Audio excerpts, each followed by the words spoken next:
Kita membicarakan negara Tiongkok sekarang setelah sering kita membicarakan tentang Amerika. Bernegara itu, pejabatnya atau politikusnya ada baiknya memahami cara bernegara negara-negara besar supaya kita berpikir dan bertindak besar untuk bangsa dan negara Indonesia ini. Saat ini, negara besar atau big country adalah Tiongkok, lalu ada negara superpower seperti Amerika. Menyusul kemudian calon big country adalah India dan negara superpower adalah Rusia. Apa beda negara superpower dan big country? Kita perlahan menjelaskannya, berjilid bahkan berseri. Indonesia tentunya ingin menjadi negara besar, kemudian menjadi negara superpower. Seperti halnya Tiongkok lakukan saat ini, menjadi negara besar, lalu menantang negara superpower dunia atau Marshall Country, yaitu Amerika. Untuk itu, sering dalam tulisan atau video Bosman ini menjelaskan bahwa Amerika menjadi negara superpower karena salah satunya memiliki dua sistem pemerintahan di dalamnya ketika mereka menduduki jabatan atau menjadi pemerintah, di mana Partai Demokrat adalah partai yang mendekati sosialis platformnya atau heavy on government pemerintahannya dalam membangun ekonomi, yaitu apa-apa pemerintah yang mengatur dan mengerjakannya. Kalau Partai Republik itu heavy on private atau heavy on sisi swastanya. Lebih banyak swasta berperan di dalam membangun ekonomi dengan strategi trickle down, di mana akan dikuatkan yang atas untuk membantu yang bawah atau UKM. Lalu dalam foreign policy, strategi menaklukkan negara lain, Partai Demokrat lebih pakai private army atau CIA atau intelligence operation. Sementara Republikan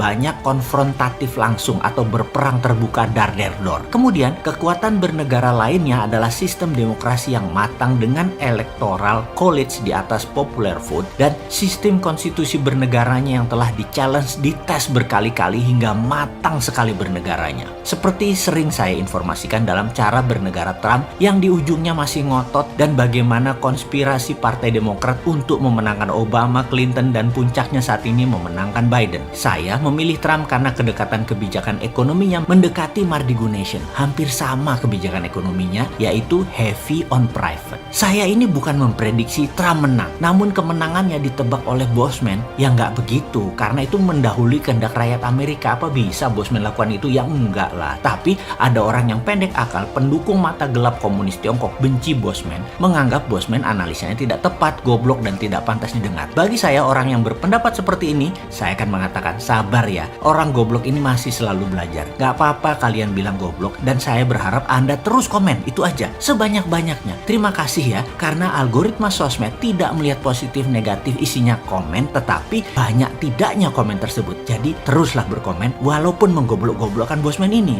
Kembali ke Trump. Trump masih akan fight sampai sebelum dilantiknya Biden, adalah haknya Trump. Dan wajib saya informasikan bagaimana Pentagon melakukan blackout kemarin secara berbarengan di beberapa kota di beberapa negara seperti di Tiongkok, Italia, Iran, Jerman, UK, Pakistan. Ini adalah simbolik sekali. Pentagon mengingatkan negara tersebut, Anda mendukung Biden secara curang dan hati-hati ke depannya. Ada hukuman buat kalian. Puncaknya kemarin Minggu malam secara gosip-gosip, Trump dikatakan sudah menandatangani Insurrection Act of 1807 seperti informasi yang kita berikan sejak November 2020 kemarin. Jadi atau tidaknya martial law dalam sebuah executive order Presiden Amerika ini akan diterapkan atau tidak, siapa yang tahu. Ini semua bukan keputusan kita, namun di dalam bernegara, sebuah negara superpower, penting kita memahami juga atau penting kita untuk menirunya agar Indonesia bisa bernegaranya menjadi lebih baik ke depannya lagi. Jadi konstitusi Amerika seperti yang Trump lakukan sekarang sama persis dengan peristiwa di tahun 1864 di mana Demokrat juga melakukan kecurangan. Namun saat itu Presiden Lincoln menerbitkan Insurrection Act tahun 1807 ini yang berakibat perang saudara atau Civil War Amerika, di mana waktu itu tentara memang belah dua, Amerika Utara dan Selatan. Yang berperang saudara itu akhirnya dimenangkan Lincoln CS atau Amerika Utara yang berhasil menghapuskan perbudakan buruh di daerah Amerika bagian selatan. Jadi Amerika punya martial law, punya presiden executive order, punya hakim federal, punya SCOTUS, punya KPU yang independen, punya electoral college di atas popular vote, dan banyak lagi di dalam undang-undang atau konstitusi mereka yang sangat pelik, matang, dan teruji. Indonesia harus uji semua undang-undang termasuk konstitusi kita yang sudah baik, namun banyak penerapannya melenceng. Dan sejauh ini tidak ada yang mengkoreksinya, terutama ketika bernegara pejabat pemerintahannya adalah sistemnya oportunis pragmatis. otomatis dalam jangka panjang bisa bubar sistem bernegara Indonesia ini yang harus kita perbaiki segera. Kembali ke Tiongkok. Kebetulan saya ini hadir selama 2 minggu dalam beberapa rapat umum PKC Partai Komunis Cina di tahun 2017